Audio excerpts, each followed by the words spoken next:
Okay, Ralph and Will o yung Rawi duo. Pasok na rin sa Big Four. So, ako, hanga ako dito sa duo na to. Kasi, yun na nga yun, di ba? Hindi sila pinalad by vote ng ex-housemate at ng mga housemate. So, yun na yun, di ba? Alam nating magaling ang Rawi sa task.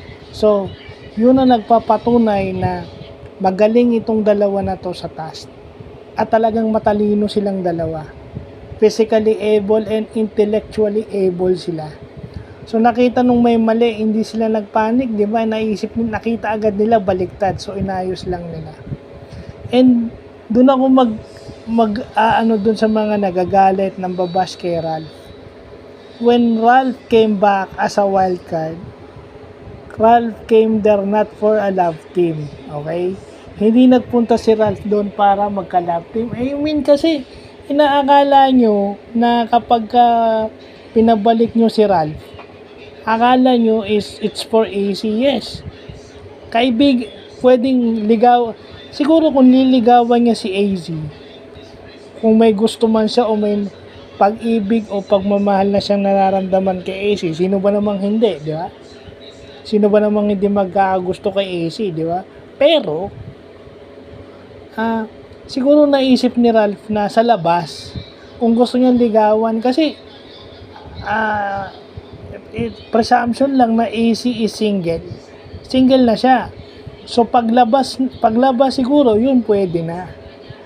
So, bumalik si Ralph doon, wildcard, yung boto ng tao, tinake ngayon as kailangan niya ng maging part ng Big Four or maging big winner with Will. Ito naman si Will kasi nga introvert, madaling sumuko. Kita nyo hindi nag-fit in. So nakikita nyo yung character development. Physically able and intellectually matalino itong si Will. So sinasabi ng iba na mahina. Mahina dahil hindi dumidiskarte kay Bianca. O yung Will ka binabaksak mo, hina mo naman Will. O mahina ba yun? Sinong parte ng Big Four ngayon? Parte ba ng Big Four yung Dasbia? Yung puro babae iniintindi? Yung sinasabing totoo? Totoo. Nung tinatanong siya nila Kira, nung mga house challenger, sabi, duo challenger, di ba? Sabi, totoo. Hindi love team yun, totoo.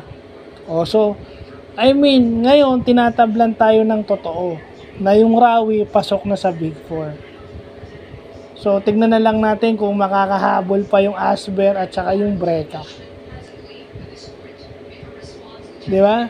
I mean, tama rin naman si AC Bonifacio when she said, maaring tama siya na yung Dasbia is a distraction to each other.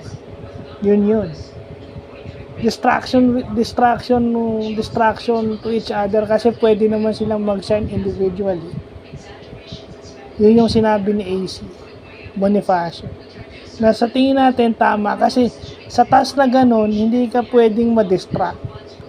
And if you look at them, they're saying si Ralph at si Will, hindi nga na tinitingnan yung mga iba. Nakafocus na lang sila dun sa ginagawa nila.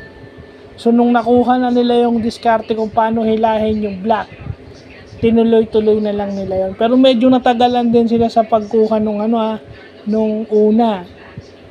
Matagal bago nila nakita yung tamang strategy dun sa paghila ng black. Kasi nung una, mabilis sila. So, yun lang po.